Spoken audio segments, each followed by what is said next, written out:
This is Dune, a game of conquest and diplomacy, and this is also Dune, the desert planet, a planet which historically its main export has always been the colour brown, as shown here by these two reference Satsumas. That's my dinner. Anyway, if you are familiar with Dune the board game, or Rex before that, then this is kind of similar.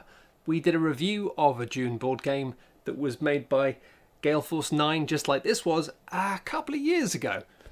This is a bit different. First of all, it's got all the movie actors that you know on it. There we are. We got the pretty man, the angry bald one, and the beard ones. All of them. Fantastic. However, this isn't the same game. Somewhat unusually, this is a trimmed down version of that game. So there's a bunch of things that are slightly different, but generally speaking, it just rattles along a lot faster and a lot of the fluff is gone. So on this board, we have a whole bunch of different sectors defined by lines on the map, as you'll see, but also these little lines that show us where the storm moves around. Because the first thing you need to know is there is a storm that is going to be moving around the planet and destroying pretty much everything it passes, whether that's armies or resources. Unless, of course, you're hiding away in the mountains or in some of the few strongholds around the planet, or if you are playing as the Fremen, the people who effectively love the desert and everything it brings and are fine with getting a bit dusty. Doesn't affect their armies. Now, straight off the bat, I should say that this game is hugely influenced mechanically by the lore of the universe.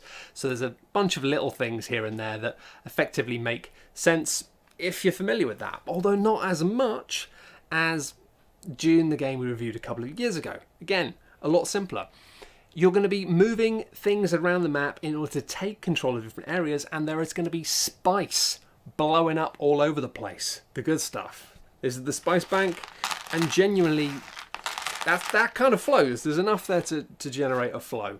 Each round in the game, after the storm has passed around to another new zone, you're going to be flipping over some spice cards and revealing, oh, lots of sandworms today. Oh my gosh. I guess I didn't shuffle them in. After we've moved the storm around and everything's got destroyed, we're going to reveal a spice blow card. Now, the way this works is it's just going to mark two different areas on the map, which then we're going to correspond and go, okay, spice is blowing up here and here. Now, everything that is in an area when the spice blows is destroyed. Any spice, any armies, everything.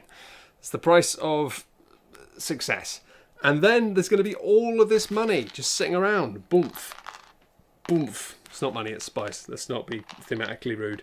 And then armies are going to be moving around the board trying to be there at the end of the round in the hope of harvesting and collecting that spice. And in the meantime, obviously, there's going to be battles. If you end up in the same space as somebody else, then you're going to be having fights. And we've got all these cards over here, these battle cards that you're going to be drawing and holding in your hand, allow you to do all sorts of things like poisoning characters, just generally murdering people. It's a bit like Star Wars, but nastier. Let's be real. But truly, the spiciest element of Dune is still here in the form of this battle wheel. The battle wheel with the slot. So every time you're having a fight on the map, you're going to look at how many armies you have there, how many units. And I might, for example, say have 6 units and somebody else has 3 in an area.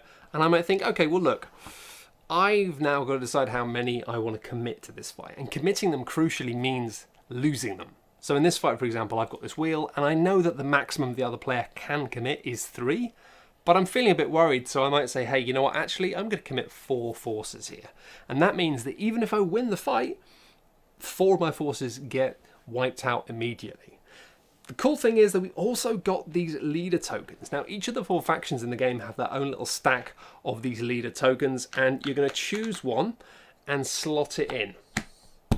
And they each have different values that are going to be added to the combat value, and we flip that over, and then we see what we've both got by revealing them, add up the numbers, and see who has got what and who's won. But bury the lead here, because you may have seen over here in these little cards here, one of the decks here is called the Traitor deck. Now, each of these different hero characters that each of the 4 different factions have a traitor card as well somewhere in a deck, potentially in someone's hand. And if you send that noble into a battle with someone else and then they reveal that they have your traitor card for that character, then they just win the battle because actually that person was never on your side to begin with. Pretty nasty. Pretty nasty. And the last thing you need to know in this tornado tour of the planet that is Dune is that these 4 different factions you can play as each have unique abilities. House Atreides basically allow you to see one element of your opponent's battle plan before it starts, whether that's the number on the dial, the leader they've put into it, or the card that they're playing on the defense side. Whereas the Fremen have a bunch of little things. They can ride the worm. It's pretty gnarly. Also, they basically don't lose units when the storm comes around. Generally pretty good at that sort of thing. Imperium have the ability to tell their opponents that they must play a certain type of card with their battle wheel when they fight. So if they have it, they have to. You must play a poison card. Just generally get in people's heads a little bit, and they have to comply if they can. And finally, House Harkonnen.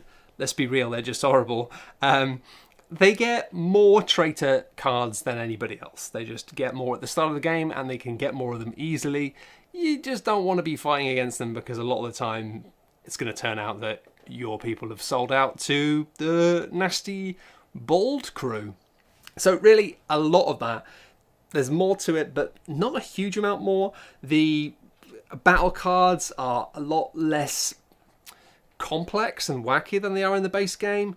You've got the market cards still that allow you to give that little bit of an edge, and you can buy them each round to just get a little bit of extra action on the side and make things go to your benefit a little bit easier.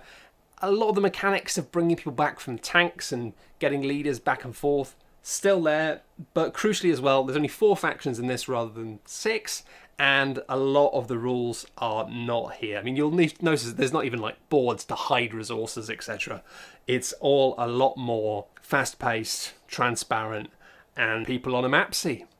And that is Dune, a game of conquest and diplomacy from Gale Force 9. Plays 2 to 4 players, and actually crucially one of the cool things about this edition of it is it does include a 2-player head-to-head mode, which allows you to basically play 2 factions at once in a kind of mashed up way to turn a game that you really couldn't play with 2 before into something that you can.